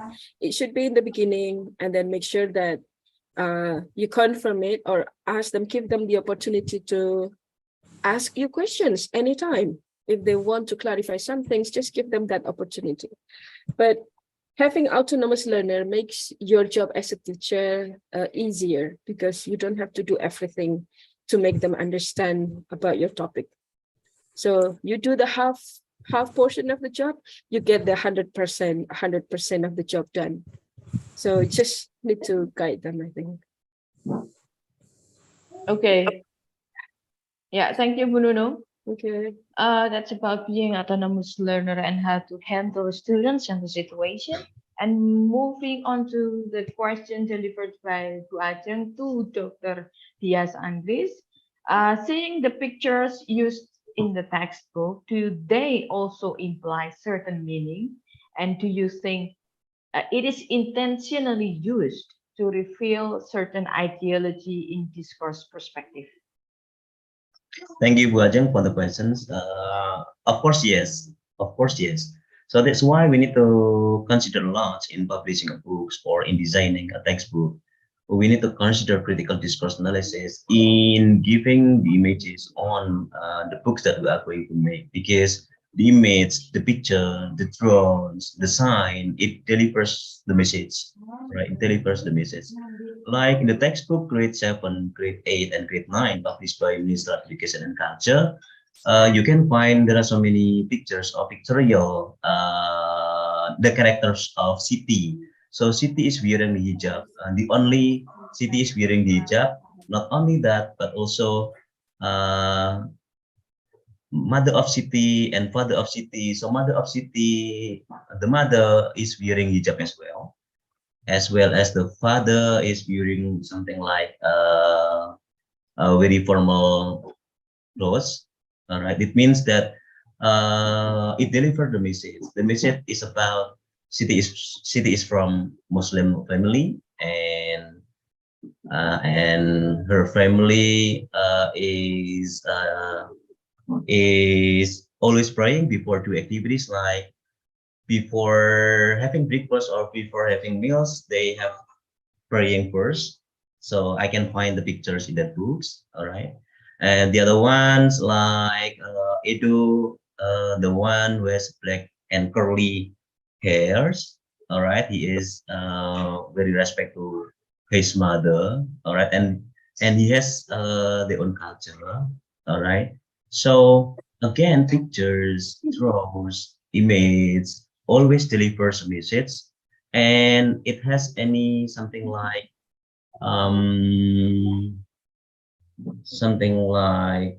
the message that want to present to the publics. All right, it will be the same if you can see like the banners or the promotion produced by some of universities or particular universities. They have their own image. Actually, the picture or the image, it delivers the certain and particular message.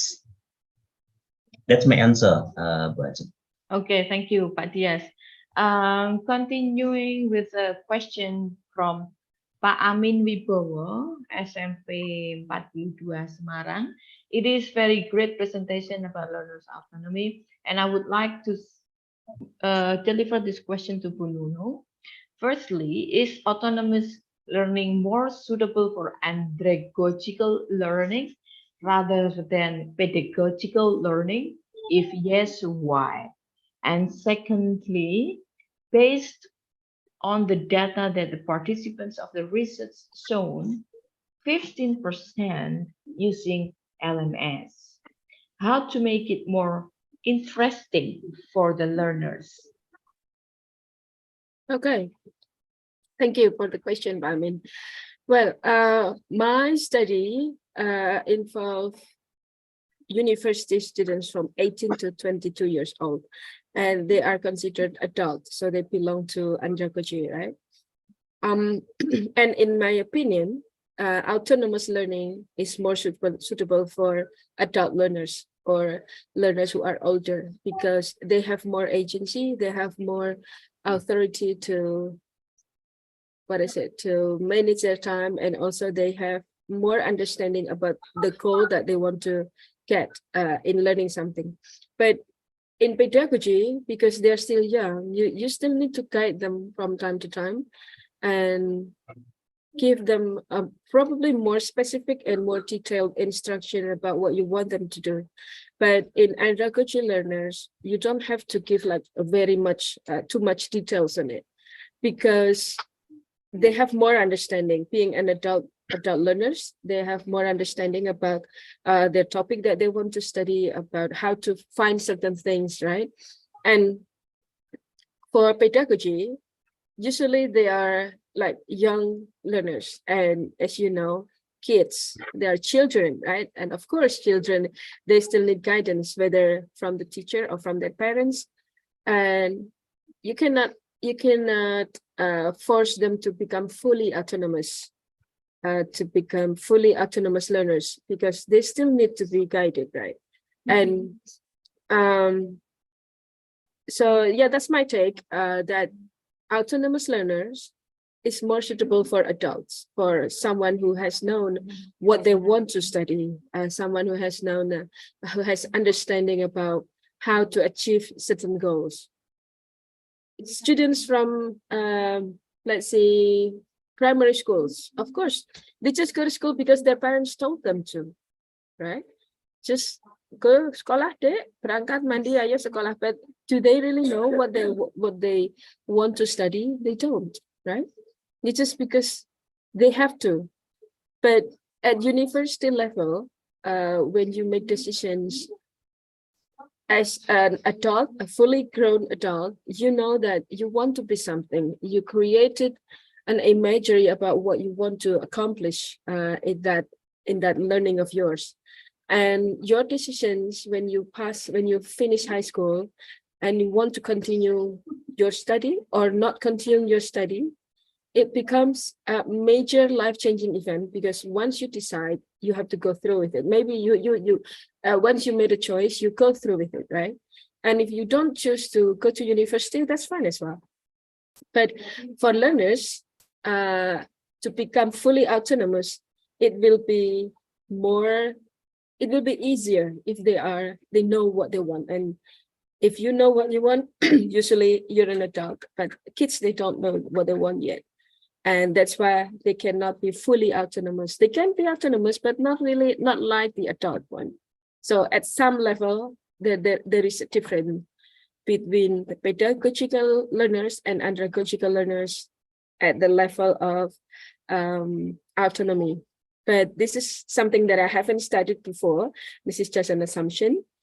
And based on my study, the research that I did, because they were 18 and 20 year olds, which I consider as adults. So I guess, yeah, it is more suitable for adults. And based on the data, only 15%, yeah, using LMS. How to make it more interesting for learners?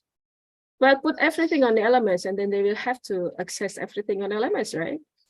And probably this is something that it has to be related to the policy of the university where they study, because you can't design your own LMS. Usually the university or the school provide the LMS that you want to use, and they can make the design more interesting. They can make it more interactive, and they can make it an obligatory activity that you have to complete certain tasks. You have to check the LMS once you complete your activity, otherwise you don't get the scores. So if you want to make it more interesting for learners, you have to make the system that will enable the learners to be more involved in the learning management system, right? You cannot just like expect them to be fully involved if you just give them a Google form. You can't do that. But if you want your participants to be more involved in learning by using LMS, then you have to put everything, all your instruction, your video, your attendance, your discussion topics, whatever, put it in the LMS, and they will be more engaged, because there is no other way. This is the only platform that you provide for them. And if you have decided this way, then the students will be directed to using the LMS. That's why it's I think that's one of the ways, but I mean, does that answer your question? Yeah, okay, thank you, Bruno. This question still goes to you. Let's complete the question dealing with the mobile learning, assessing, evaluating in the interwoven between among cognitive, psychomotor, affective aspects. Oh, From yeah. Buhera. Okay, Buhera, but Buhera is not here. She's asking the question and she's running away. Where is she? She still can catch up with the she still can catch up with the Yeah. recording. Yeah, okay. So in my opinion, actually, when you conduct assessment to your students, you can do it like either online or offline.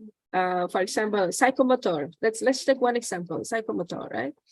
It means that it involves the physical movement of the students. Like we have the students from our sport students, right? So they ask the students to record their physical activities and then upload it on the video.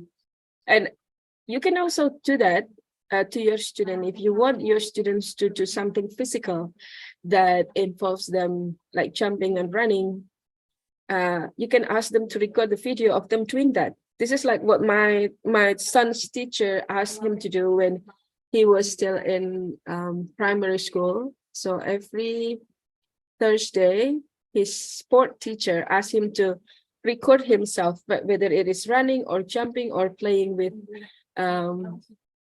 like using a racket or something like that and playing badminton. And the teacher wanted him to record the activity and then send the recording to the teacher. So I guess from there, you can assess the physical psychomotor of a psychomotoric aspect of the learning, whether they really did the activity that you want them to do. And then cognitive, yeah, this is like cognitive, I guess this is like not very, you can just do it, the cognitive assessment of learning, same way, but online. So there is, you know, Google Form, you can use that, or you can use other like SurveyMonkey or other tools that are available online that your student can access freely. You don't have to be assigning them with something difficult. And as for interest, something that deals with their interest and talent, probably, again, this is something that you should be more perceptive about understanding what your students like or dislike, right? If they like singing, ask them to sing and then record the singing. If they like drawing, ask them to draw something and record the process. And this might be, yes, this might be a little bit of extra work for you as the teacher, because that means you have to download whatever that they have produced, and you have to assess that by watching the video. It will take several extra steps to assess the student, but it still can be done. Yeah. Okay, so yeah, I guess that's how you should do it. You combine the psychomotor, especially. I have explained that. Go ahead. I hope that answered your question. Okay, thank you, Bruno. Yeah. Now here it comes a question to Dr. Dias Andres from Ariyosi, Pak Ariyosi. And Ariyosi is asking about how to deal with multicultural society, to not to be offended by any other culture. So let's say international school or between bracket SPK, the diversity is vast, not only domestic, but also expatriate students. Thank you, Mas Ariyosi, for the questions. Talking about the multicultural society, I have no experience. I have no experience in teaching expatriate, but then when we talk about textbook, we have to consider a lot about images, about the message which is input in the textbook before we are teaching the textbook to the students or to the expatriate. The things maybe that need you to consider is about the content of the textbook itself, all right, and the purpose of the teaching. I mean, if you want to teach Bahasa Indonesia for the expatriate, so of course you need to be supported by some images, something like the local images, all right. If you want to teach about the food, for example, so your textbook should be supported by the local foods, or maybe some other destinations, local destination, and so on and so on. So in this point, again, in preparing your materials, all right, you need to recheck whether the textbook is very proper or not for your expatriate students. So for this case, maybe in my opinion, you have to find so many textbooks or so many supplement books for your materials in teaching your expatriate students, but then you need to consider the images produced in the textbook.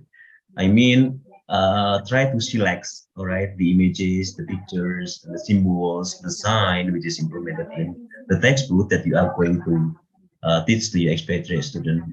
Do not find or do not give some quote unquote particular sign or particular image which bring something like assuming that Indonesian is bad, or Indonesian is harder, or Indonesian is dangerous, and so on and so on. So again, you need to consider, all right, the properties of the textbook itself. That's my answer, Mas Yusuf. Thank you. Okay, that was the question Thank from you, Ariyosi. Yeah. Now it comes the question to Bu Nunung, dealing with how to implement autonomy learning in Kurikulum Merdeka, where collaboration, mutual work are expected to be applied in the learning activities. Also, one of the effects is that they become more individual. So how to tackle this problem, Bu Nunung? All right, this is like Kuyeni, you should give me a warning about this. Okay. Yes, I So, know. okay, so it does not mean when I say autonomous learners, it does not mean that they become individual learners, right? So those are two different concepts. They can be autonomous together, right? Okay, so because in Merdeka curriculum, you have to work collaboratively with your friends, and they still can do that while being an autonomous learners.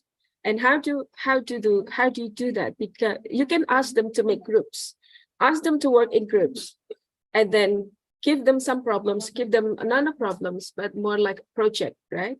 Give them a project and you tell them what you want from them, but do not give them too detailed information, not too much information about a certain project, but just give them the big guidelines, the big or the major steps they need to complete the project. So this is me probably, I'm speaking theoretically because I don't teach in senior or junior high school, but my son is in junior high school and he works with his friends, sometimes at home, at my home, where he invites his friend and sometimes I ask them, what are you making?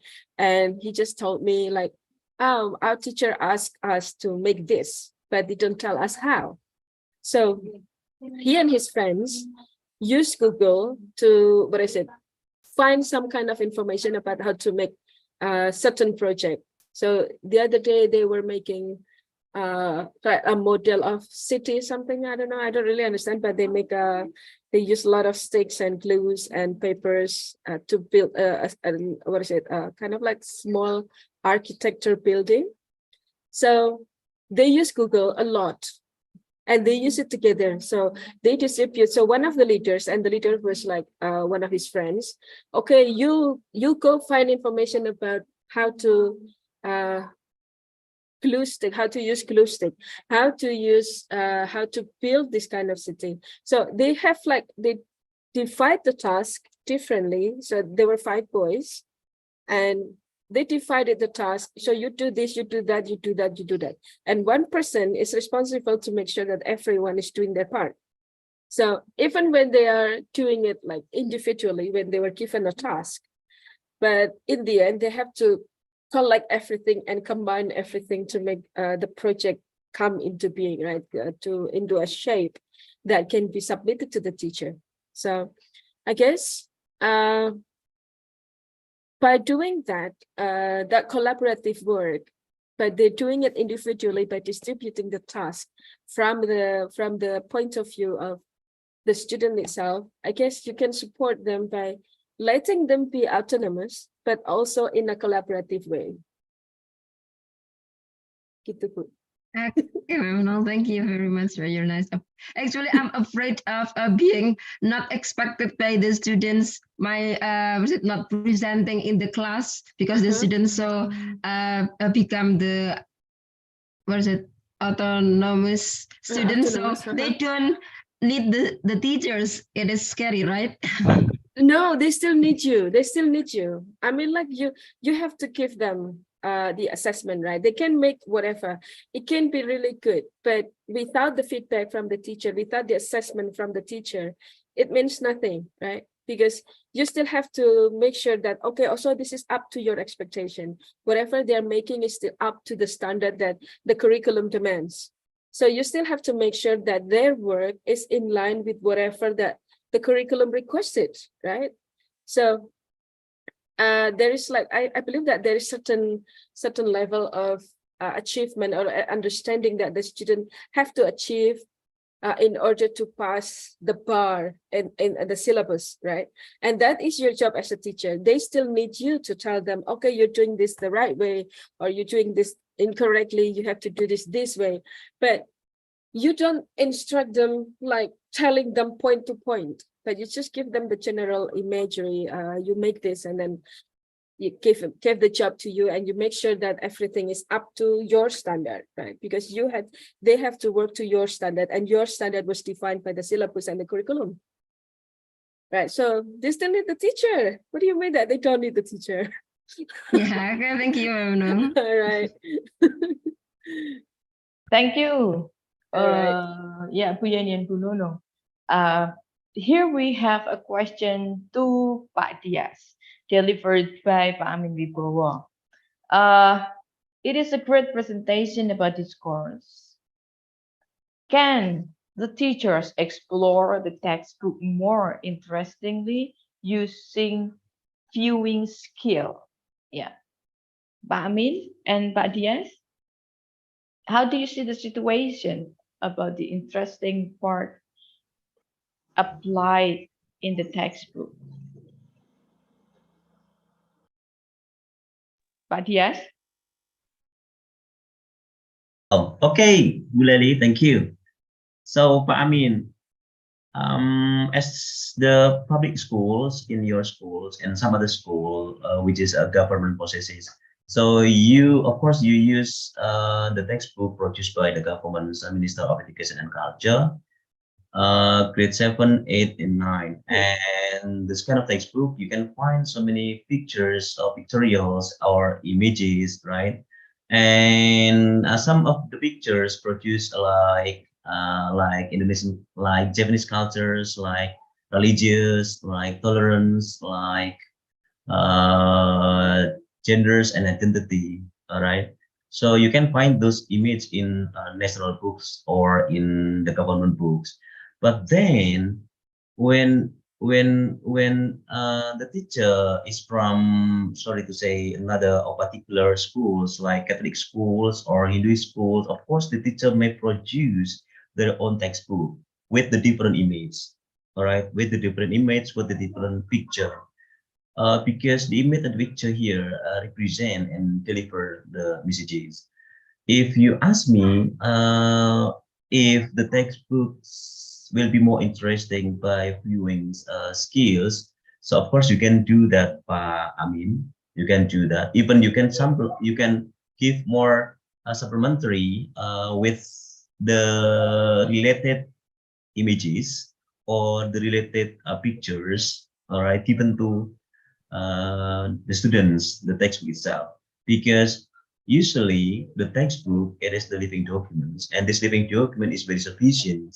All right, is very sufficient, consisting of the material, consisting of the content, as well as the structures. All right, so it will be better for you as the teachers if you have not opinions with the way how to add more interest in your teaching and learning process through giving more images or pictures to your students. So I do agree with this way, Pak Amin. Thank you, Pak Amin, for the questions. Yeah, Welcome, thank you, Pak Amin and Pak Dias. I think we have last question dedicated to Bu Nunung from Sabrawi, Pak Sabrawi. How do we, English teachers, imply differentiation effectively as freedom, fair of evaluation for students in the class? Okay, thank you, Pak Prawi, for the questions. I guess you refer to pembelajaran berdiferensiasi ini ya, Pak ya? Right, so as we know that the curriculum Merdeka, yeah, curriculum, the Freedom to Learn curriculum, there is something that we are familiar with, the term as pembelajaran berdiferensiasi or differentiated learning. This kind of concept actually ran way back in the 1980s or even before that, that there are 4 types of learners, auditory, kinesthetic, visual, and what's the other one, Buleli? I forgot. Audio, Yeah, visual, audio, visual, yeah. media, Okay, so and those others. are the 4 major types of learners that you as a teacher, I believe, are very experienced in dealing with, right? And we as a teacher, we need to understand those differences, but it doesn't mean that we have to cater to all students in each and every student's need. But we need to understand that they are different, although we don't have to cater to one student individually, but you have to provide a space in your classroom that you become a place for them where they can learn everything, learn that whatever that you are teaching them in a different way, according to those categorization of learners. Yeah. But you can use different approaches. So what kind of approaches that you make to be to prepare in a different way? Like, for example, you can create different content. You can create different learning processes, or the project that you want your students to produce in the end of the learning period. Yeah. So the differentiation here is not limited to the learning strategies only, but also the learning material that you created for your student, what you provided for the student, and then also how they want to learn, how they want to achieve the learning. And as for evaluating the students, you can give them different assignments. Like if your student is like really physical, they don't like sitting around and listen to you talk, right? They just like to riding around wherever, doing everything, physical activity.